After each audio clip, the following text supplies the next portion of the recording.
This is not a monument to a pharaoh. This is a monument to organized human will, and I am standing inside its construction. These men are carving stones weighing more than a pickup truck, using copper that bends after a dozen strikes. The Egyptians discovered that wet sand reduces drag by 50%, a physics principle we only formalized thousands of years later.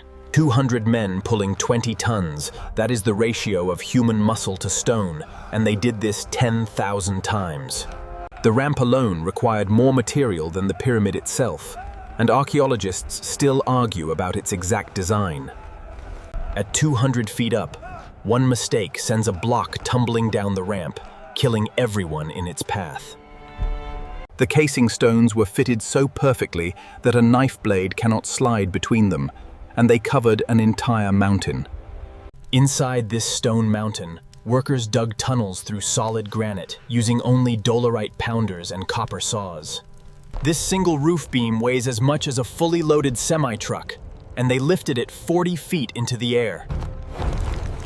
The pyramid was once so bright it could be seen from the mountains of Sinai, a beacon of human audacity against the sky. The precision of the splitting relies entirely on the swelling wood.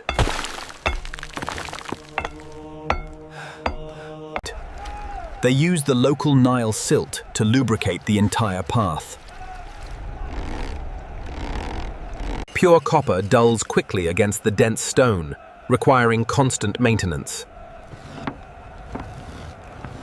This massive operation runs on strict logistical accounting. Even a slight deviation at the base will compromise the peak.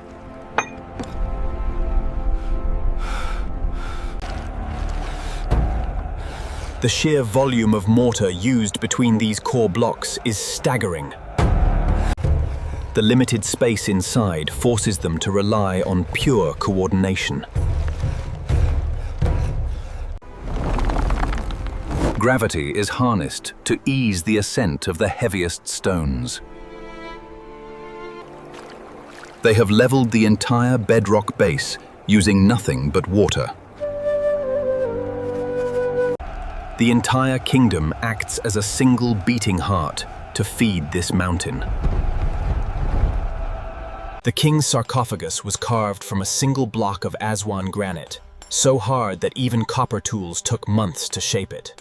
The causeway connected the valley temple to the pyramid, a sacred path where daily rituals kept the dead king alive in the afterlife. The shafts were not for air. They were aimed at specific stars, so the king's soul could ascend directly to the heavens. Wetting the sand made the sleds glide easier, a simple trick that saved thousands of man-hours per stone. The mortar was not glue. It was a lubricant that allowed the blocks to settle evenly under their own weight. Each tier required levers that multiplied force, turning human muscle into mechanical advantage that lifted stone into the sky. The pyramid sat on a waterproof foundation that prevented ground moisture from destabilizing millions of tons of stone. Every stone was logged, every worker's ration recorded, a bureaucratic system as impressive as the building itself.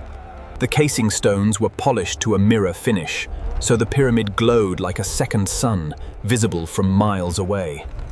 And when the last stone was set, the pyramid stood as the tallest structure on Earth, a monument that would outlast every empire that followed. The workers left their marks on the stones, names like Friends of Khufu, proving this was not slave labor but a proud workforce. They leveled each course using water and the stars, achieving a precision modern laser levels would struggle to match. The king's chamber was built from granite quarried 500 miles away, transported by boat and dragged up the pyramid's face. At night, the construction site became a city of light, with thousands of torches burning as shifts worked through the darkness. The workers lived here with their families, a permanent community built around the greatest construction project in history. They reduced friction by wetting the sand and using animal fat, a simple trick that let them move stones most modern machinery would struggle with. Each block took hundreds of men to pull up these ramps, a coordinated effort that required every man to pull in perfect unison. The Grand Gallery was designed to hold massive granite plugs that would slide down and seal the tomb forever, an impossible engineering puzzle. From the top, you could see the entire Nile Valley, a civilization built on the back of this single impossible monument. The pyramid was never just a tomb, it was a machine designed to king into a god. These tunnels were never meant for tourists. They were escape routes for the workers, a last chance to survive if the tomb sealed early. Granite from Aswan, over 500 miles away, floated down the Nile on barges during the flood season when the river was high enough. They tested every stone for flaws before it left the quarry, because a single cracked block could bring down an entire course. The casing stones were polished to a mirror finish, so precise that not even a razor blade could slide between them. They didn't have calculators or computers, just geometry so pure that it still works today. This was a city of 10,000 people, not slaves but skilled workers who were fed, housed, and respected. A civilization that valued its builders. Water on sand was their secret. It reduced friction by up to 50%, making it possible to drag 20-ton blocks with just rope and muscle. Counterweights, levers, ramps, and sheer human coordination, every principle of physics was reinvented here in real time. They marked every block with red ink, showing exactly where it belonged in the structure, a system that predated modern construction by 4,000 years.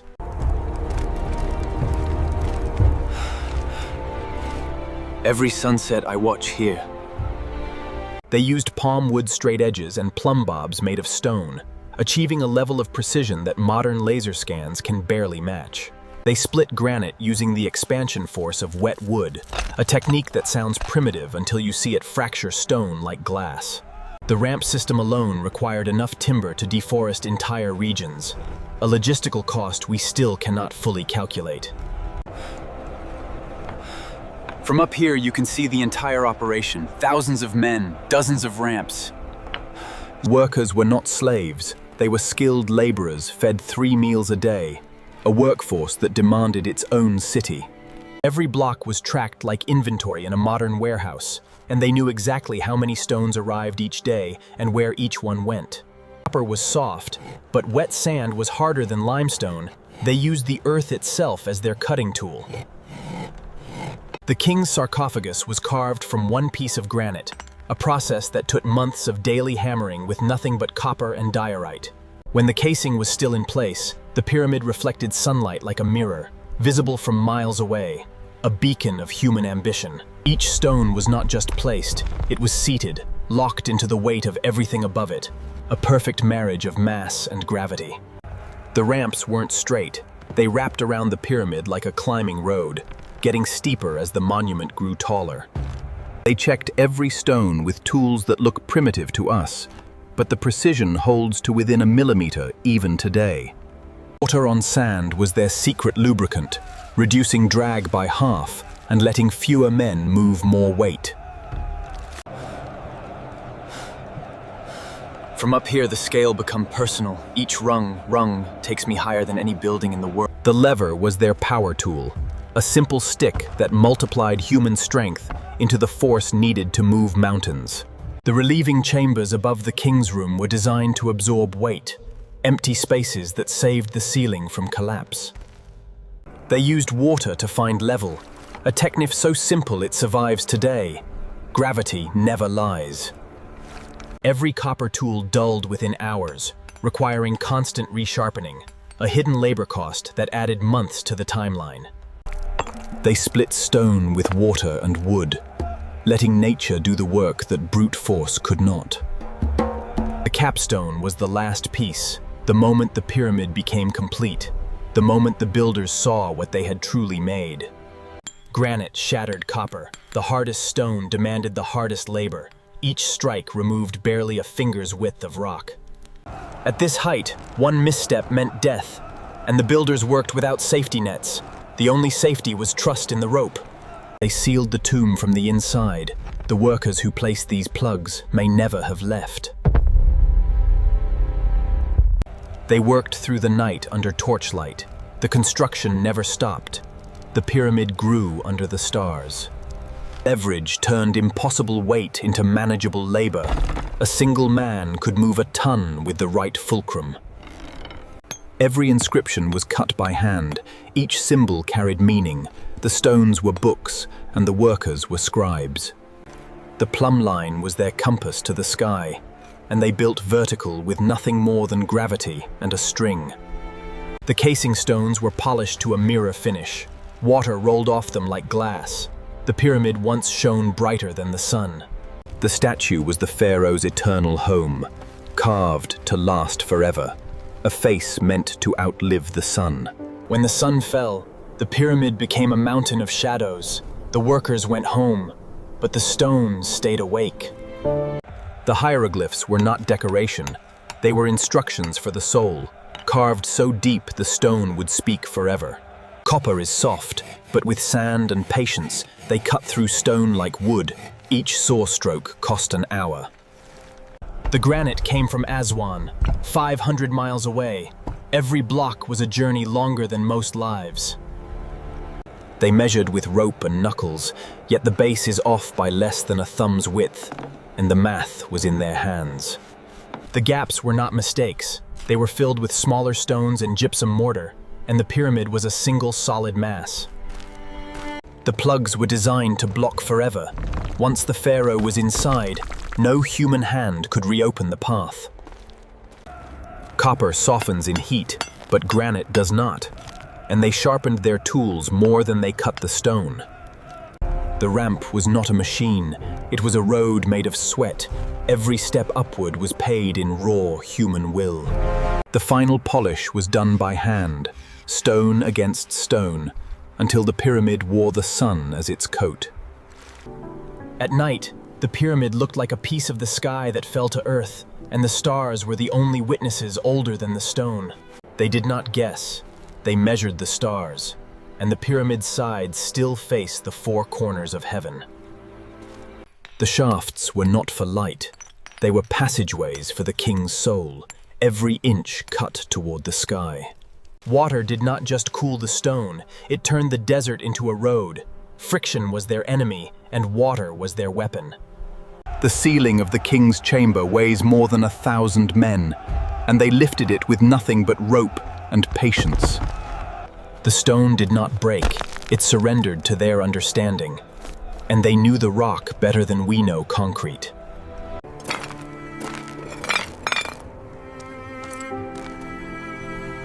Every broken pot. The casing was not decoration, it was armor, each seam so tight that even the wind could not enter. When the sun went down, the pyramid did not disappear, it grew, and the workers walked home under its shadow. The pyramid was built on bread, every stone was paid for in grain. Hunger was a stronger tool than any chisel. From up here, the impossible looks small, but I know what it cost, and that is the weight that will never leave me. Every stone had a number, every worker had a name, and the pyramid was the world's first spreadsheet, carved in stone and ink. Copper was the secret, not iron, not steel, just copper, soft enough to shape, hard enough to cut stone, and sharp enough to make kings weep. Nile did not just feed the workers, it carried the mountain itself. Every stone floated down from the cliffs like a gift from the river god. Inside the pyramid, there is no sunlight, no wind, just the sound of stone grinding against stone and men breathing in the dark. Every builder left a signature, a tiny scratch no one was meant to find, but they knew, they always knew, that someone would come looking. The pyramid sits on bedrock, not sand, and the Egyptians dug 50 feet down to find solid ground. Leverage, that is the word. Give me a long enough lever and a place to stand, and I will move the world, or at least one stone at a time. At night, the pyramid belongs to the stars, the builders are gone, the tools are silent. This skill did not come from a book. It came from a father teaching a son for 1,000 years. I have walked every inch of this place, and I still do not understand how they did it, but I know one thing. 20 tons is a number, but watching 8 men carry part of a mountain on their shoulders, that is a number your spine remembers. This is not decoration, this is a message to eternity. and every symbol says, I was here, I mattered, I built this. Water, sand, and wood, that is the entire secret. Not aliens, not magic, just knowing how to make mud slippery enough to move a mountain. I have climbed scaffolding before, but this is scaffolding made without nails. They measured time with water, measured angles with shadows, measured weight with their own bones, and still achieved perfection to within a few millimeters. Granite came from Aswan, 500 miles upriver. Every single block floated here on a wooden boat, and if that boat sank, you started over. This is the space between the stones, the part tourists never see. This was not just a construction site. It was a city, a civilization, a generation of humans who aimants. From up here, you can see the plan. Every ramp leads somewhere, every worker knows his role, every stone has a... He is not building for the pharaoh anymore. He is building for himself, for his children, for a future that will never know his... A man can survive 3 days without water in this heat, but not 4 hours of lifting. Every stone lifted required a full stomach. The pharaoh paid in bread and beer, and the workers paid in years off their lives. Each rope could hold 5 tons, but only if a man's hands kept it soft. Ever it's soft. There is no insurance, no safety net, no second chance. They are using the same physics as a child on a seesaw, but with 2 tons of stone and the weight of a dynasty pushing down. Every tool here has been resharpened so many times it is half its original size, and they used everything until nothing was left. These are not slaves, these are crews, teams, brothers who signed their work because they were proud, they had names, they had identities, they had purpose. From up here, the men below look like ants, but each one of those ants is holding a stone that could kill him if he sneezes, and he knows it. Even the ancient world had supply chain problems. Copper, timber, rope, grain. One broken shipment could stop the entire machine for weeks. They built something that outlasted their gods, their kings, their language, their bones. They did not invent the wheel, but they invented the slip, water on clay, friction gone, a stone that weighed 5 tons now slides like a child's toy. They built a human crane, no pulleys, no gears, just muscle and coordination, and a song that kept the rhythm so nobody died. They drilled into granite with copper. Copper is softer than granite, but they had patience and sand and a bow, and they did not stop for weeks. This was not a construction site, this was a city. A moving city that ate, slept, loved, and bled for 30 years. They built the tomb first, underground, in the dark, cutting into the earth so the king could rise, but they did it while he still walked above them alive.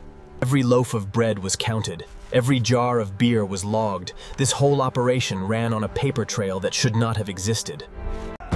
They did not have hydraulics, they had leverage, and they understood leverage better than most engineers today.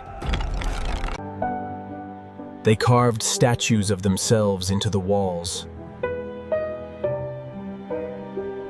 At night, when the work stopped, they looked up at the same stars we look at now, and they wondered if the gods were watching them build a mountain. And when the sun hit it, the entire valley saw fire on the mountain, and they knew it was done.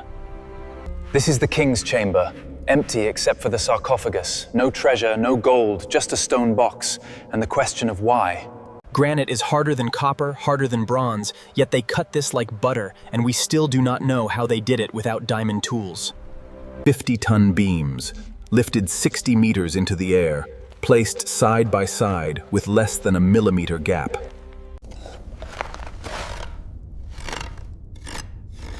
Above the king's chamber are 5 stress-relieving chambers.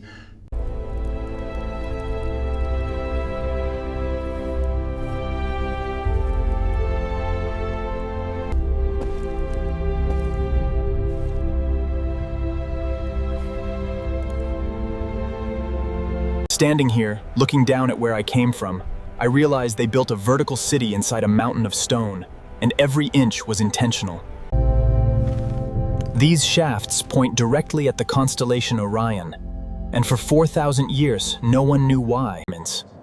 They sealed every passage with blocks that weighed tons, and when they closed the pyramid, they walked out and left no trace of how they... I have walked through the impossible, touched the stones they touched, breathed the air they breathed. This corridor was cut so precisely that you cannot slide a piece of paper between the blocks, and they did this with copper tools softer than the stone they carved. They left the sarcophagus empty. No treasure, no inscription, no name. Above this room, 5 layers of granite beams, each weighing 6 tons, stacked to distribute the weight of the mountain. This chamber was never finished. The floor is rough, the walls are bare. From up here, you can see that the 3 pyramids mirror the 3 stars of Orion's belt. Not just in angle, but in brightness. They built a map of the sky on the ground. This passage drops at a 26-degree angle for 300 feet, and the ancient builders navigated it with only... They poured water on the sand to make it harder, not softer. Wet sand compacts under weight, creating a solid surface for the sled to slide across. In 2017, scientists found a 30-meter void above the Grand Gallery, sealed for 4,000 years, and at night, when the tourists leave and the desert falls silent, you can feel the weight of time pressing down. I came here to understand how they built something impossible, but I am leaving understanding that the real question... They pulled perfectly shaped blocks from deep within the earth using nothing but copper and determination, each strike a conversation between man and mountain. Granite came from Aswan, 500 miles south, floated down the Nile on barges during flood season, and they used the river as a highway because they had no trucks, only patience. The ramps wrapped around the pyramid like a spiral staircase, each turn bringing the stone higher. One slip and months of work would shatter at the bottom. Every single stone was tracked, weighed, and logged by men who could read and write. Bureaucracy was alive 4,000 years before spreadsheets. They were not slaves. They were farmers during flood season, bread and beer. These shafts point directly at the constellation Orion, and the ancient Egyptians believed the pharaoh's soul would travel through them to join the stars. The entire pyramid is aligned to true north within 360 of a degree, and they had no compass, no GPS, only the north star. These plugs were designed to block the tomb forever, dropped from above into a narrowing corridor, impossible to remove. The sarcophagus is too big to fit through the entrance. From up here, you realize the pyramid is not a tomb, it is a statement. We were here. We thought. We dreamed. They built a city for the builders. Bakeries, breweries, dormitories, even medical care, and this was not slavery. The ramp theory works on paper, but to reach the top, the ramp would have to be over a mile long, longer than the pyramid is tall. This is the impossible part. Copper is softer than granite. They aligned the pyramid so precisely that the error is smaller than a pencil width, and they did it by watching one star move across the heavens. This corridor is not a passage. It is a structural masterpiece. Each layer of stone is slightly smaller than the one below. They built this during a time when the climate was wetter, the Sahara was not yet a desert, and the Nile flooded reliably every year. Every stone was accounted for, every worker paid in bread and beer, every day was tracked, and this was the first bureaucracy in history. They invented the crane, the lever, the ramp, and the plumb line, and we did not invent these things, we rediscovered them. They knew that wet sand reduces friction by half, a simple trick that made the impossible possible, and we only figured this out in the last 20 years by watching them do it. They built a mountain that casts a shadow exactly at the equinox, marking the seasons, the years, the cycles of...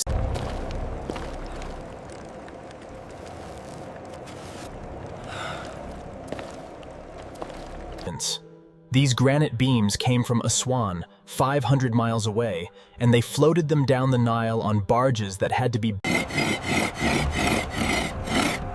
They cut granite with copper saws and wet sand. Copper sand. Grand Gallery is a masterpiece of physics, and they used it as a giant lever system to move blocks that weigh more than a modern truck. These were not slaves. They were skilled workers who were paid, fed, and respected. They had doctors, dentists, and even... The pyramid is aligned to true north with an accuracy of 3/60th of a degree. that is more precise than the Greenwich Observatory. They used a stick and a piece of string to map the stars and align the pyramid. They left us messages carved into the very stones we cannot move, saying that they built this for eternity. We have sent probes to Mars and built computers that can think. But we cannot build a pyramid that lasts longer than a century. The Great Pyramid will still be standing when our cities are dust, when our languages are forgotten, when our history is erased. They made their own tools from ore they mined themselves, each saw blade a miracle of metallurgy that we only rediscovered centuries later. They drilled through solid granite using nothing but copper and sand, and the precision is so exact you cannot fit a hair between the cuts. We still cannot replicate this. They built these corridors in complete darkness. They were not just moving stones, they were mastering physics without formulas, understanding friction and leverage through pure observation and trial. Every single stone required the strength of dozens of men working in perfect coordination, and one mistake meant crushed bones, or worse.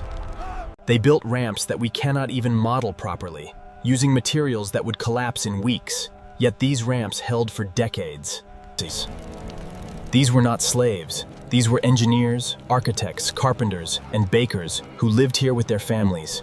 They had blueprints on paper that still exist today, showing every chamber and passage with mathematical accuracy that modern architects would envy. They had supply chains that stretched across the entire Nile Valley, feeding thousands of workers daily for decades, and they did it without trucks or refrigerators. From up here you can see why they built it, but to touch the sky, to remind every generation that humanity can do the impossible. They didn't just cut stone, they understood that wet wood expands with enough force to crack mountains, a physics lesson older than any university. Each hammer strike had to be exactly right or the entire block would crack. One mistake in a million hits and weeks of work turned to dust. They aligned the entire pyramid to the stars with an error of less than 1/50th of a degree, more accurate than most modern construction sites.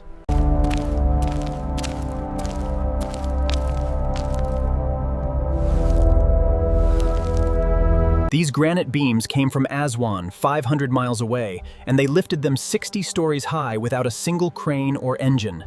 Every tool had to be resharpened every few minutes, which means thousands of men spent their entire lives just keeping the blades ready for the next cut.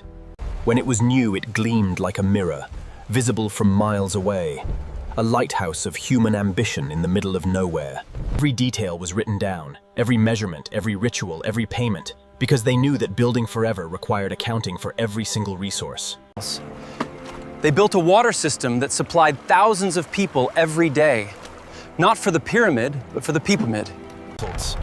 Every step of every block was planned, every ramp angle calculated, every man's place in line assigned, and they used copper tools softer than the stone they cut, and still they carved blocks with such accuracy that a razor blade cannot fit between them today. One mistake, one rope slip, one crack in the stone, and months of work collapse into rubble, yet they worked. The base is almost perfectly level, less than 2 centimeters of error across 230 meters, and they did it with water channels and sight lines, not lasers. They were not slaves, they were farmers, craftsmen, families, people who came to build because the Nile flooded their fields. These corridors were not for tourists, they were for the soul of a king, to travel through darkness toward eternal. When the sun hit this surface, the pyramid became a second sun on Earth. A statement that the king was divine. They kept receipts, inventory lists, work schedules, and medical records, because they knew that building forever required accounting for every single resource. The foundation alone took years, digging down to solid bedrock, removing everything soft, everything unstable. They created a human machine, each person a single gear in a body of thousands, breathing together, lifting together, building together. When the last stone was placed, they did not write their names anywhere, because the pyramid was their name, their story, their proof that ordinary people can do the impossible. They carved secret rooms that no king would ever enter, chambers meant only for the gods to witness.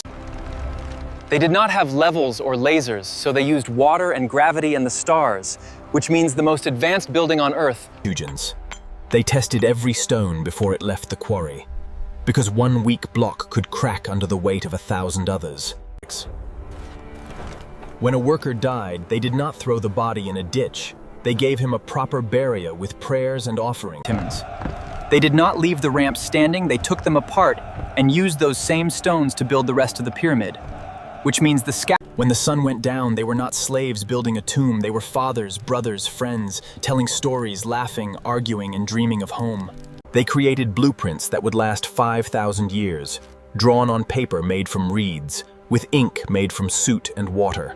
They sealed the entrance with a block so heavy that no human could ever move it alone. A final door that said, "This tomb belongs to eternity now."